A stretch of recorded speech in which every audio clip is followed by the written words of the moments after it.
Everyone, it's Danny and welcome back to another video where today we're going to be taking a look at Alex Bale once again. We're actually going to be reacting to SpongeBob Conspiracy number 2, the television theory. Now, what I'm seeing is that I see SpongeBob on a television screen, so I don't know what he's going to talk about. Maybe like, I actually have no idea. I have no guesses. But please don't in the link description below and check out Alex Bale's original YouTube channel and this original video if you want to see it for yourself with no commentary, because I know how annoying my voice can get sometimes. But without any further ado, let's go and get started. In 3, 2, 1, play. The show SpongeBob SquarePants is not what you think it is. There is a secret group of puppet masters who are always watching the citizens of Bikini Bottom and pulling the strings. Hidden within Bikini Bottom are spies that keep an eye on the characters and make sure everything goes to plan. This is a conspiracy that will fundamentally change the way you look at the show SpongeBob SquarePants, and I believe it's all actually intended by the creators, and I'm gonna prove it. This is the television theory. Okay. Theory, we have to go back to the very beginning of the very first episode of SpongeBob SquarePants. Ah, the sea, so fascinating. How a classic began. So wonderful. Here we see Bikini This is how a Bottom, classic began. teeming with life, home of one of my favorite creatures, SpongeBob SpongeBob SquarePants. SquarePants. Yes, of course he lives in a pineapple, you silly. So let me ask you a question. Who's speaking in this clip? Well, obviously that's just the narrator. We hear his voice many times throughout the show. Ah, Goo Lagoon, a stinky mud puddle for you and me. He was probably the most amazing character in the whole show. All the many kinds of undersea life. Puff's boating school, where diligent students learn the rules of the road. But who exactly is the narrator? Well, he's just the narrator, right? We're not supposed to think about who he is or why we're hearing him. Lots of shows have narrator framing devices we're not supposed to think about. Caillou was amazed that Mommy had made a rainbow, just like in the picture. Well, didn't like Caillou's narrator have it was like a grandma reading Caillou stories to her grandkids? That was explained. I think that's how it went. I don't know. I did watch a little bit of Caillou when I was like probably his age. I don't know. But I am old enough to know that Caillou is the worst cartoon character out there. But that's a story for another day. But there's something different about this narrator. He sounds a lot like he's narrating a nature documentary. The ocean. From above, a simple blanket of water. Oh my god, and he's French. Complex world full of color, life, and wonder. Ah, the sea, so fascinating, so wonderful. Here we see Bikini Bottom, teeming with life. What if I told you that he's not just some random disembodied voice? He's an actual character in this universe. Here we are again I told you. at the Bikini Bottom boating school. The best character ever in the whole is show. Once again the day of SpongeBob's boating school exam, but more importantly, this is the last test for the year. And if SpongeBob does not pass this one, it means another year of boating SpongeBob literally crashes into the fourth wall, and we actually get to see the narrator and the camera he's been filming with. The show SpongeBob SquarePants is not just a cartoon. Everything we see is a part of a nature documentary television show being filmed by scuba divers. And if you're still not convinced, I searched really hard and found an old SpongeBob DVD bonus feature that basically confirms everything. Since before time even existed, landlubbing scientists have tried to learn the secrets of intelligence. Their studies led them to the sea, where the citizens of one undersea colony demonstrated a genius so enormous, the scientists felt compelled to record their actions for use in teaching mankind how to live better. The name of this miraculous place? Bikini Bottom. Poring over the mass of brainy masterminds scattered about this strange land, the scientists chose 6 Bikini Bottom residents at random to study. As the scientists marveled at the advanced name of this miraculous place, Bikini Bottom. Poring over the mass of brainy masterminds scattered about this strange land, the scientists chose 6 bikini SpongeBob Patrick's face right there. That's my face right now. I'm like, where is this going? Bottom residents at random to study. As the scientists marveled at the advanced knowledge and superior intellect of these 6 creatures, I went to college! they rolled their cameras and took notes. And now, finally, we can learn all of the things that these smarty pantsuses have to teach us. Life lessons from Bikini Bottom. I don't know how it can get any more clear than that. Now, if you rewatch the show with this new information in mind, some things start to take on a whole new meaning. Throughout the series, there's this weird, unexplained running gag of a human hand interfering with the characters. It's even in the beginning of every episode in the intro for the show. It kind of Maybe said the he's filmmakers about are to doing a roast bit you, like, more than just studying boy! these characters. The hand seems to mostly interfere just to maintain the health and safety of the characters, like treating SpongeBob for the suds. Well, Oh, Mr. Hans! SquarePants, it seems you have the suds. Are you ready for your treatment? Oh, Hans!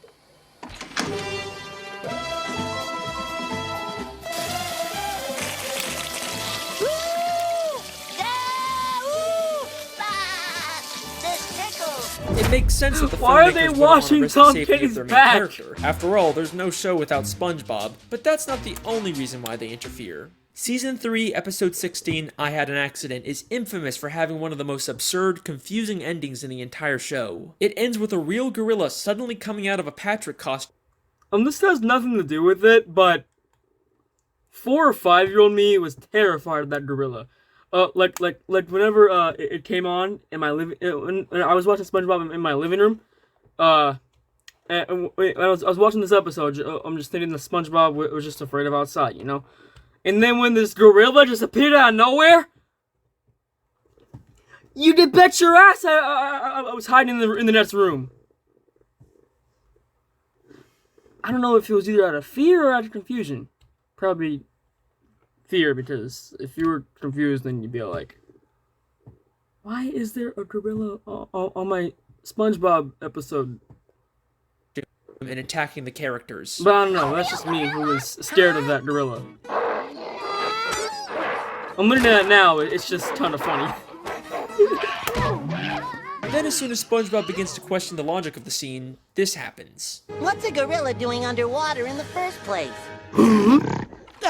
Well, it's funny you should. I mean, George, they're onto us! George, they're onto us! Let's get out of here.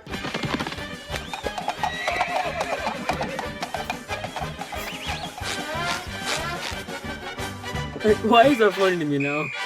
Or a better question, why was I scared of that as a kid? SpongeBob is a weird show, but this has always stuck out as being just a little too weird. But knowing what we know now, I think I can explain what's going on here. This isn't a real gorilla.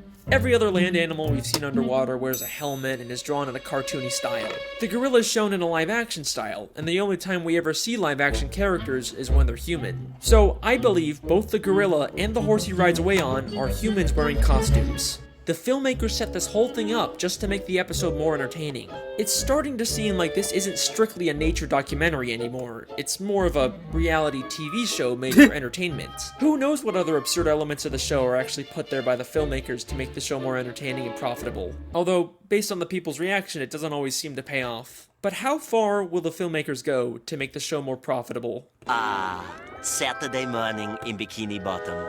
SpongeBob is watching his favorite Saturday morning show, The Adventures of Mermaid Man and Barnacle Boy, enjoying a bowl of Mermaid Man and Barnacle Boy bland cereal, and wearing the official Mermaid Man and Barnacle Boy Blackfist biters.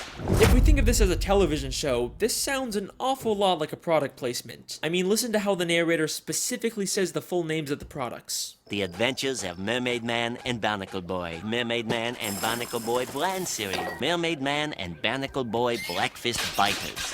Why don't you let me fix you some of this new mocha drink? The Truman Show. All natural cocoa beans from the I love upper this slopes movie. of Mountain Nicaragua. The hell No are you talking artificial about? sweeteners. What the hell are you talking about? Who are you talking to? Who are you talking to? Maybe the Mermaid Man and Barnacle Boy TV show is actually from the surface world. They are human after all. It makes sense that the filmmakers would choose to highlight these popular superhero characters. The more they show, the more they're gonna sell Mermaid Man and Barnacle Boy merchandise. Hang on a second, why are Mermaid Man and Barnacle Boy the same size as all the fish in Bikini Bottom, even though humans are always I've been shown as wondering massive about that compared to for a fish? long time. Whatever, I'll come back to that one later. The show doesn't even just hide product Okay, placements. In the episode Model Sponge, they literally trick SpongeBob into making a commercial for a human product. I'm ready for my close-up, Mr. Director. Very well. Loose the pants! Hans, where's my star? This German fish. In this What's scene, happening? What's happening? in this scene, you'll be cleaning bathroom fixtures. Okay. So where's my cleaning utensil? Don't you get it? You Don't are you get these it? cleaning You utensils. are the cleaning utensil. High speed! Oh no, your bathroom is a disaster. Get it cleaned up fast with the new sponge. Household chores are a snap with new sponge. It cleans sinks. Just look at that shine. In real life, how SpongeBob is such a popular character that he's used to sell tons and tons of products. So far, I've shown you that the show SpongeBob SquarePants is actually a documentary television show, but the creators continually interfere to push their own agendas and make more money. But that brings us to an important question. Do the characters know they're in a television show? Let's go back to that clip where SpongeBob hits the cameraman. It means another whole year of boarding school! What happened? Oh, nothing, SpongeBob. You just struck another pedestrian. Mrs. Puff calls him a pedestrian, which sounds more like she thinks he's just some random Bikini Bottom citizen. The different types of marine life in SpongeBob are so diverse and weird looking that it's not too hard to believe that the characters just think these filmmakers are another weird type of fish. And back to the gorilla episode, the gorilla and the horse immediately get nervous and run away when SpongeBob questions what's going on. Well, it's funny you should. I mean, see the George Let's get out of here. Almost like the creators don't want the characters to be aware their lives are being interfered with. Now, there isn't a ton of footage of the characters interacting with the filmmakers, but I dug really deep and found the smoking gun that answers all of our questions. This is an old commercial from 2004 made to promote the SpongeBob movie. I've never seen this before. SpongeBob, what kind of jellyfish is that? It's not a jellyfish, Patrick. It's a spaceship. Hey guys, it's Carlos from the Zone. I was wondering if you could answer a few questions. Questions? Run for your lives! No, Pat, don't you see? It wants to learn about our world, and it's chosen us. What? Yay! We've been chosen. A submarine comes down to SpongeBob and Patrick to ask questions to promote the new movie. SpongeBob and Patrick are clearly confused by this and think the submarine is some kind of alien. They also have no idea that they're the stars of a movie. Well, thanks guys. We'll see you in the movie. Bye! Movie? What's that? I know. So I think it's pretty clear at this point that the they have characters a are movie unaware theater their in lives are Bikini being Bottom. filmed and interfered with. But there are some characters seen that most of have the to have episodes. some level of awareness. was For fun. example, the Dr. Fish that told the human hand Because to I'm treat an SpongeBob, avid and the Director SpongeBob Fish fan- that directed the SpongeBob commercial fan. for the human world. What makes these characters so special? First off, the Director Fish isn't actually from Bikini Bottom. Before he directed this commercial, we saw him as a citizen of New Kelp City in the episode Whatever Happened to SpongeBob. Out of all the characters they could have used, they specifically chose a character from out of town. Almost like the filmmakers didn't want to use anyone in Bikini Bottom so they wouldn't risk everyone finding out about the television show. Then there's the Dr. Fish. We don't know where he originally came from, but he's an extremely suspicious character. Usually he's purple, but sometimes he's orange, sometimes he's purple with orange hands, sometimes he's a pirate, and he bears a striking resemblance to Dr. Manowar from the Jellyfish Convention. And now it only hurts when you touch it. Why does he have so many different disguises and identities? What is he hiding? I believe hidden throughout Bikini Bottom are spies like this who are aware they're in a television show and keep tabs on the main characters and make sure everything goes to plan. There's so many suspicious characters in Bikini Bottom that it could literally be anyone. The mailman, the hot dog vendor, Old Man Jenkins, it could literally be anyone. But what if I told you that the biggest spy of all isn't some random side character? It's one of the main characters of the show. Someone who's been there from the very beginning. Someone who's not even— Wait.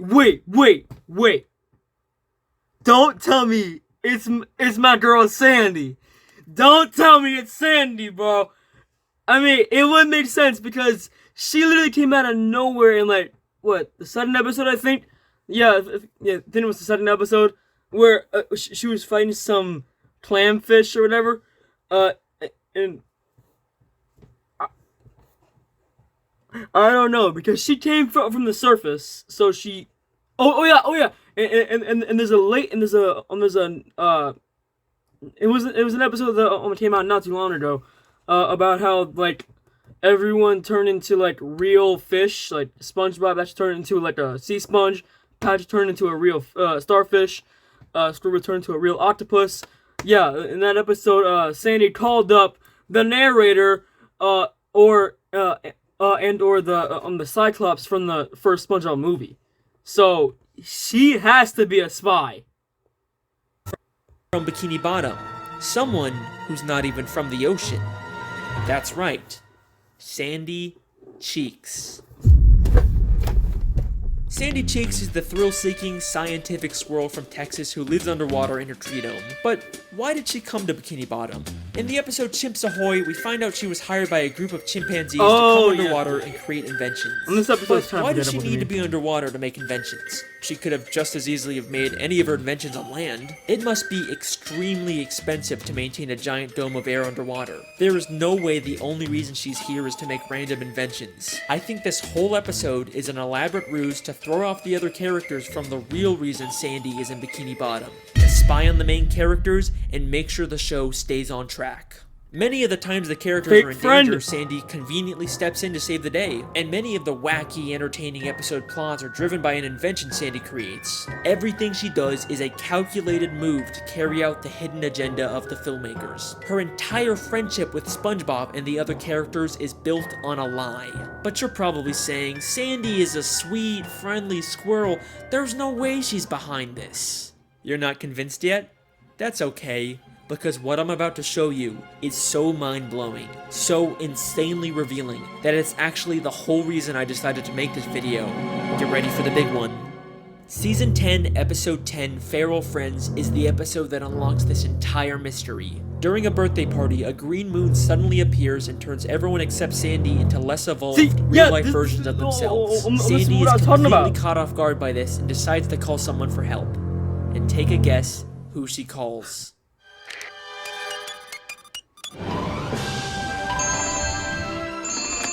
Hello? The fucking narrator! AKA the Cyclops from the first Spider movie. You can't tell me! He doesn't look like the Cyclops. Don't say another word. I have been monitoring the behavior of the green moon all day. Let me go ahead and fix this quality real quick. Okay, there we go. Huh, yeah, I guess that's a pretty interesting clip, yeah. Holy shit! Sandy literally calls the narrator to let him know what's going on and asks for instructions on what to do next. She has been working with him the entire fucking time. He even has a picture of her on his desk. This is where I originally planned on ending the video, but there is still one small issue with the television theory. Just one nagging plot hole that contradicts everything. If this is all a television show filmed by scuba divers, then how are we seeing inside the buildings? It's not like any of the humans filming the show could fit inside them. It's the one annoying thing that keeps this theory from being complete. I mean, the most logical explanation is that they have hidden cameras inside of everyone's homes, but we never really see anything like that. Holy shit. Season 6, Episode 24, Truth or Square. The SpongeBob 10th Anniversary Special where they reveal lots of stuff about the characters. But the most damning piece of evidence comes from when the characters get lost in the Krusty Krab vents and end up in a room full of monitors showing live footage of all of their homes. Oh! My house is on TV! All of our houses are on TV. Mr. Krabs, you lying, deceiving bastard! Hey, there's my house! Look, it's Sandy! And who is the character responsible for all of these hidden cameras? Mr. Krabs, why do you have cameras watching us? Oh, well, I just want to make Floss. sure you all floss after every meal. Thank you, Mr. Krabs. Dental hygiene is very, very important. Dental hygiene? Eugene, you lying bastard. Of course he would sell out his friends for a quick buck. And if there's any part of you that thinks there's some chance Money Mr. talks, Krabs has bro. all these hidden cameras for some other reason, then take a look at what happens next. Hey, who are those guys? I think it's us, Patrick. But who are they? Alright, they're not even trying to hide it anymore. A cameraman and a boom operator have been following around the characters this entire time. And just like the gorilla, as soon as they get seen, they make a run for it. The case is closed. The television theory is something the show has consistently alluded to from the very first episode to the newest episodes. Maybe one day the show will actually directly address it and our characters will discover the real truth about their world. But regardless, that's my theory. I hope you guys enjoyed. But hey, let me know what you think in the comments. theory. Make sure to subscribe if you want to see more. See you next time. Hey, whoa, hang on a second.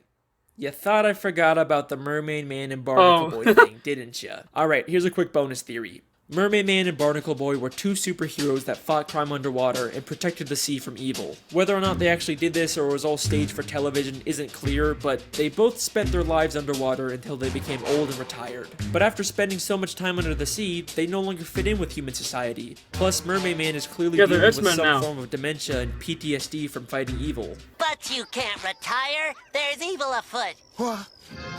Evil! Evil!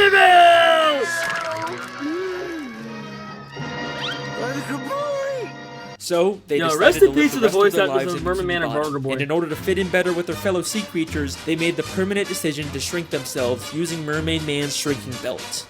The case is closed. Again. Yo. Once again, just like the last one, the schooling theory, those were all valid points. I am never going to watch. I'm going to watch SpongeBob for nostalgia the same way again. There's no way. No way, bro. But I hope you guys enjoyed the video as much as I did because that was really cool. And make sure to stick around tomorrow when I react to the Mrs. Puff theory, which is the SpongeBob conspiracy number 3. And please don't make sure to subscribe to Alex Bale. He's the reason why these exist, and they're so cool. Please check them out. But anyway, guys, I hope you guys enjoyed the video. If you did, make sure to give it a like, subscribe, click the notification bell, and let's see if we get this video to 2 likes. Since we got the 1 like on the last video. But with all that being said, I'll see you guys in the next video. Deuces.